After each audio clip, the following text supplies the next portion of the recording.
میرے نبی نے فرمایا قیامت کے دن میں اٹھوں گا، میرے دائیں طرف سے ابو بکر اٹھے گا، میرے بائیں طرف سے عمر اٹھے گا۔ حضرت بلال کی قبر ملک شام میں ہے، لیکن میرے نبی نے فرمایا بلال میرے قدموں سے اٹھے گا، مدینے سے اٹھے گا۔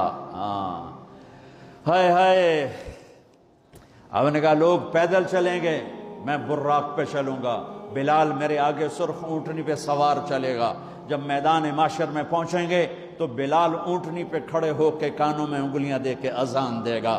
وہ اذان بلالی رہ گئی رسم اذان، روح بلالی نہ رہی، فلسفہ رہ گیا تلقین غزالی نہ رہی۔ وہ اذان بلالی ہم سب سنیں گے، جب کہیں گے اشہد ان لا الہ الا اللہ تو سارا میدان معاشر کا مرد عورت کہے گا سچ کہہ رہے ہو۔ جب کہیں گے اشہد ان محمد رسول اللہ، سارا میدان معاشر کا مجمع کہے گا سچ کہہ رہے ہو۔ اس دن بلال کی اذان سننا، وہ غلام ہو کر محبوب ہوئے، حبیب ہوئے، پیارے